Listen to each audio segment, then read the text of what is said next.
अगर आप एक पेरेंट हैं या एक टीचर हैं या फिर एक स्टूडेंट हैं तो आप चाहेंगे कि आपको ऐसी ब्रेन एक्सरसाइजेस के बारे में पता चले जो कि आपके ब्रेन को बहुत ज़्यादा स्ट्रॉन्ग करेंगे और आपकी मेमोरी को बहुत ज़्यादा मजबूत। आज मैं आपको ऐसी 6 एक्सरसाइजेस के बारे में बताऊंगा जिसे ब्रेन एक्सरसाइज कहते हैं। और ये एक्सरसाइजेस मैंने एक बुक से ली हैं जिसका नाम है कीप योर ब्रेन अलाइव, जिसे डॉक्टर लॉरेंस सी केट्स ने लिखा है। और ये एक क्लासिकल बुक है। इसको 1956 में पब्लिश किया गया और आज तक रिसर्च पेपर्स और ब्लॉग्स में इसका रेफरेंस दिया जाता है। इसलिए मैं इसको एक रेफरेंस बुक भी कहता हूँ और एक क्लासिकल बुक भी कहता हूँ। इसमें 83 ब्रेन एक्सरसाइजेज दी गई हैं जिसमें से हम 6 जो हैं वो आज डिस्कस करेंगे। हम एक्सरसाइज करते हैं, एरोबिक्स करते हैं, जिससे हमारी बॉडी मजबूत होती है। इसी तरीके से ब्रेन को चैलेंज करने के लिए जो एक्सरसाइजेज हम यूज़ करते हैं उनको न्यूरोबिक्स कहते हैं। ये ऐसी एक्टिविटीज़ होती हैं, ऐसी एक्सरसाइजेज होती हैं जो ब्रेन को चैलेंज करती हैं और फिर ब्रेन को वो चैलेंज एक्सेप्ट करना पड़ता है और इस तरीके से वो लर्न करता है, सीखता है नई चीज़ें। इस बुक में शुरू में ब्रेन के बारे में कुछ बताया गया है जो कि मैं बहुत सिंपल वर्ड्स में आपको बताऊंगा। ये छोटी सी बुक है और इसमें तकरीबन 117 पेजेस हैं, पर इसमें थोड़ा सा ब्रेन की साख्त के बारे में बताया गया है। हमारे ब्रेन का बेसिक खुलिया, बेसिक सेल न्यूरॉन कहलाता है, जो मैंने आपको दिखाया है। आप ये जान लें कि ये जो न्यूरॉन की ब्रांचेस हैं ये दूसरे न्यूरॉन की ब्रांचेस से कनेक्शन करती हैं, मिलती हैं, और इन पर हमारा डाटा जो है वो फ्लो करता है एक न्यूरॉन से दूसरे न्यूरॉन में। जितनी ज़्यादा ये ब्रांचेस दूसरे न्यूरॉन के साथ कनेक्शन करेंगी उतना ज़्यादा हमारा ब्रेन डेवलप करेगा। तो मैं आपको ये एक फिगर दिखाता हूँ जिसमें आप देख सकते हैं कि हमारे पास जो न्यू बॉर्न बच्चा होता है उसके न्यूरॉन्स अगर आप देखें तो ये बहुत कम होते हैं। इनकी एग्जैक्ट डिटेल में मैं आपको बताऊंगा। और इनकी डेवलपमेंट बहुत कम होती। आप देखें कि इन न्यूरॉन्स में बहुत ज़्यादा कनेक्शंस नहीं हैं, पर जैसे जैसे बच्चा बड़ा होता है, वो 1 महीने का होता है, तो वो कई चीज़ों को सीखना शुरू कर देता है। अब उसके न्यूरॉन्स के कनेक्शंस जो हैं वो ज़्यादा होने शुरू हो जाते हैं और डाटा ज़्यादा स्मूथली एक जगह से दूसरी जगह फ्लो करता है। बच्चा फिर बड़ा हुआ, 9 महीने का हुआ, तो आप देखें न्यूरो कनेक्शंस जो हैं वो कितने मजबूत हो गए, कितने ज़्यादा कनेक्शंस जो हैं उनके बन चुके हैं। इसी तरीके से 2 साल के बाद और फिर जब बच्चा एडल्ट होता है तो ये कनेक्शंस बहुत ज़्यादा मजबूत हो जाते हैं, और जितने ये कनेक्शंस मजबूत होंगे उतना ही ब्रेन डेवलप हो चुका होगा और आपकी मेमोरी और ब्रेन की प्रोसेसिंग स्पीड उतनी ही ज़्यादा हो चुकी होगी। इस तरीके से एक बच्चा जो है वो सीखने का आगाज़ करता है और आहिस्ता आहिस्ता वक्त के साथ सीखता रहता है। ये कनेक्शंस कितने हैं? हमारे दिमाग में एक अंदाजे के मुताबिक 100 बिलियन, 100 बिलियन न्यूरॉन्स हैं, 100 अरब न्यूरॉन्स हैं, और हर न्यूरॉन के 1 से लेकर 10,000 तक कनेक्शंस हो सकते हैं। तो इसका मतलब यह है कि तकरीबन 1000 ट्रिलियन कनेक्शंस जो हैं वो हमारे ब्रेन में होते हैं। 1000 खरब कनेक्शंस। इतने ज़्यादा कनेक्शंस जब होते हैं तो उनकी वजह क्या होती है? बेसिक चीज़ें जो ये कनेक्शन करती हैं वो हमारी सेंसेस होती हैं। हमारे पास 5 सेंसेस हैं। टच की सेंस है, इसी तरीके से टेस्ट की सेंस है, विजन है जिससे कि हम देखते हैं, फिर हम सुनते हैं, हियरिंग की सेंस है, और फिर हम स्मेल करते हैं। तो इन 5 सेंसेस से हम बहुत ज़्यादा सीखते हैं, और जब हम सीखते हैं तो ये सेंसेस जो हैं वो न्यूरो कनेक्शंस करवाना शुरू कर देती है, कनेक्शंस जो हैं वो होना शुरू हो जाते हैं। इस तस्वीर में एक चीज़ अहम ये भी है कि आप देखें कि टच जो है वो ब्रेन के इस हिस्से में न्यूरॉन्स के कनेक्शंस जो हैं वो करवाती है, तो ब्रेन का ये हिस्सा जो है वो डेवलप होता है। इसी तरीके से टेस्ट से एक और हिस्सा डेवलप होता है, हियरिंग से एक और हिस्सा डेवलप होता है, स्मेल से और विजन से मुख्तलिफ हिस्से जो हैं वो डेवलप हो रहे होते हैं। इसकी क्या अहमियत है? लर्निंग में इस चीज़ की बहुत ज़्यादा अहमियत है। मैं अब आपको इस बच्चे की एग्जांपल देता हूँ। आप अज्यूम करें कि इस बच्चे के सामने हमने वाइट बोर्ड पे क्यू लिखा और इसको कहा कि आप इसको पढ़ें। तो ये बच्चा विजन का हिस्सा इस्तेमाल कर रहा होगा और सुनने की वजह से हेयरिंग का हिस्सा इस्तेमाल कर रहा होगा। तो यहाँ पर क्यू जो है उसके न्यूरो कनेक्शंस बना रहे होंगे और विजन के हिस्से में उसके न्यूरो कनेक्शंस बन रहे होंगे। अब हम अज्यूम करते हैं कि हमने एक क्यू का ब्लॉक उसके हाथ में दे दिया, तो अब टच की जो सेंस है वो भी इस्तेमाल हो रही है, तो यहाँ पर भी न्यूरो कनेक्शन बन रहे हैं, क्यू यहाँ पर भी पढ़ा जा रहा है। इसी तरीके से अगर इसका एक टेस्ट हम दे दें, इसको एक बबल गम बना दें, तो वो जब उसको खाएगा तो टेस्ट की सेंस भी आएगी क्यू के साथ, और यहाँ पर भी उसके न्यूरो कनेक्शंस बन जाएंगे। अगर इसकी खुशबू रख दें तो स्मेल के एरिया में भी न्यूरो कनेक्शंस बन जाएंगे। तो जो पहली हालत थी उसमें सिर्फ विजन और हेयरिंग यूज़ हो रही थी, जबकि अब पांचों सेंसेस यूज़ हो रही हैं, तो अब उसकी लर्निंग बहुत ज़्यादा अच्छी हो रही है।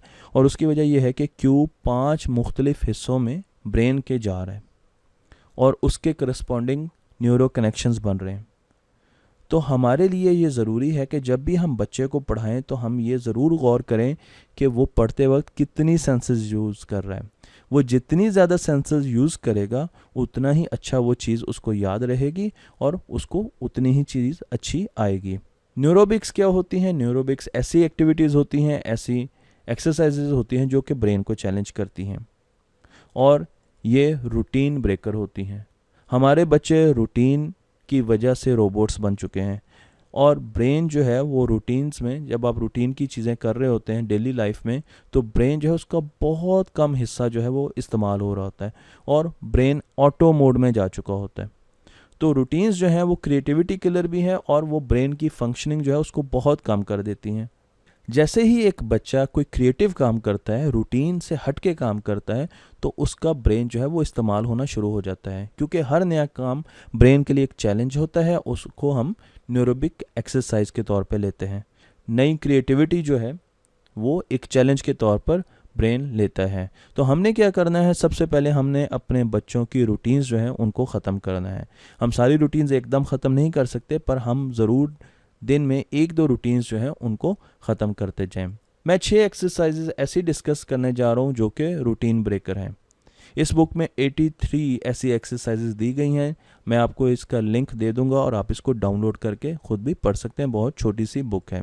तो पहली एक्सरसाइज क्या है? पहली एक्सरसाइज ये है कि अगर आप राइट हैंडेड हैं, राइट हैंड आपका डोमिनेट करता है, तो आप लेफ़्ट हैंड से लिखें, लेफ़्ट हैंड से ड्राइंग बनाएं, लेफ़्ट हैंड से कैलकुलेशंस करें। और इसकी वजह क्या है? उसकी वजह यह कि सपोज़ एक बच्चा लेफ़्ट हैंडेड है, वो लेफ़्ट हैंड से काम करता है, तो उसकी बॉडी का लेफ़्ट साइड जो है वो डोमिनेंट है, और उसका ब्रेन जो है उसके 2 हिस्से होते हैं, लेफ़्ट और राइट साइड। तो उसकी राइट साइड जो है वो डेवलप होगी, उल्टी साइड जो ब्रेन की वो डेवलप होती जाएगी। बॉडी का कंट्रोल जो है वो लेफ़्ट साइड का डोमिनेंट है, और उसका जो ब्रेन डेवलपमेंट है वो राइट साइड की है। ये हमें न्यूरोसाइंस बताती है। तो जब मैं उसको कहूँगा कि आप उल्टे हाथ से लिखें, यानी आप दाएं हाथ से लिखें, तो अब उसका बायां हिस्सा जो ब्रेन का वो भी डेवलप होना शुरू हो जाएगा। तो इमेजिन करें कि अगर आप आधा ब्रेन यूज़ कर रहे हैं इस कंट्रोल को, बॉडी को कंट्रोल करने के लिए, तो अगर आप पूरा ब्रेन यूज़ करेंगे तो आपकी बॉडी पर जो कंट्रोल है वो बहुत ज़्यादा बेहतर होगा। तो इसलिए आप अपने नॉन डोमिनेंट हाथ से काम करें, आप अपने नॉन डोमिनेंट हाथ से ब्रश करें, लिखें, बुक्स जो है उनमें कलरिंग करें। ये एक्टिविटी आपके ब्रेन को चैलेंज देगी, और ये हमारी पहली न्यूरोबिक एक्सरसाइज है। इसी तरीके से अगली जो एक्सरसाइज है उसमें आप ब्लाइंड फोल्ड होंगे, आपने अपने आंखों पे एक पट्टी बांधनी है और उसके बाद अपने घर में घूमना है, मुख्तलिफ जगहों पर बैठना है। अब आप देख तो सकते नहीं, पर अपने बाकी सेंसेस को यूज़ करते हुए आपने मुख्तलिफ जगहों को एक्सप्लोर करना है। इसमें सेफ्टी का बहुत ज़्यादा ख्याल रखना है और बहुत आहिस्ता आहिस्ता मूव करना है। आप गेम्स भी कर सकते हैं। बाकी 4 सेंसेस को इस्तेमाल करते हुए आपने अपने घर को एक्सप्लोर करना है और उसका एक मैप अपने ब्रेन में बनाना है। तीसरी एक्सरसाइज जो इस बुक में बताई गई है वो ये है कि आप नई लैंग्वेज सीखें। आप अपनी मदर टंग, जिस तरह मेरी मदर टंग पंजाबी है तो पंजाबी सीखें, इंग्लिश सीखें, उर्दू सीखें, चाइनीज़ सीखें। जितनी भी लैंग्वेजेस आप सीख सकते हैं वो आपके ब्रेन को बहुत ज़्यादा बेहतर करती हैं। और इसमें जो स्पेशल एक्सरसाइज दी गई है वो ये है कि आप साइन लैंग्वेज सीखें, यानी आप बोले बगैर अपना मतलब जो है साइंस के ज़रिए दूसरे को समझाएं। इस तरह की गेम्स काफ़ी अवेलेबल हैं। आप ऐसी कोई भी गेम खेल सकते हैं जिसमें आप एक चीज़ समझाने के लिए दूसरे को बोले बगैर साइंस के साथ अपना मतलब समझाएं।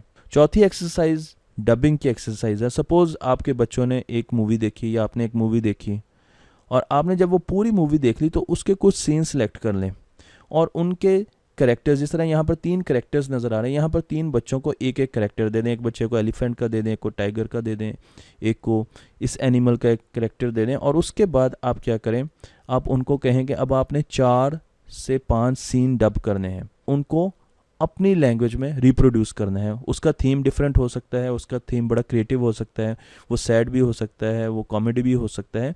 उसको मुख्तलिफ तरीके से वो खुद डब करें और उसको रिप्रोड्यूस करें। बच्चों को हॉबी ज़रूर कोई ना कोई अपने पास रखनी चाहिए। गार्डनिंग एक बहुत बड़ी और बहुत अच्छी हॉबी है, और इसमें यह बताया गया कि बच्चों को प्लांटेशन की तरफ लेके आएँ।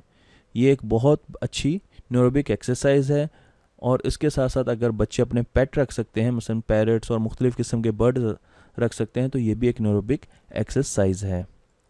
और जो आखिरी एक्सरसाइज मैं डिस्कस करना चाहूँगा वो ये है कि आप अपनी आँखों पर पट्टी बांध लें, एक मरतबा फिर ब्लाइंड फोल्ड हो जाएं, और उसके बाद किचन में जाएं और मुख्तलिफ़ किस्म के मसाले सूंघ कर आप अंदाज़ा लगाएं कि ये कौन कौन से स्पाइसेस हैं, कौन कौन से मसाले हैं। इसमें बहुत ज़्यादा ख्याल रखना है, पेरेंट्स के साथ होना ज़रूरी है ताकि आप सेफ़ रह सकें। तो मैंने आपको यहाँ पर 6 एक्सरसाइजेस बताई हैं। इस तरह की 83 एक्सरसाइजेस इस बुक में हैं जो कि आपके ब्रेन को रूटीन से हटाएगी और उनको चैलेंज पेश करेगी।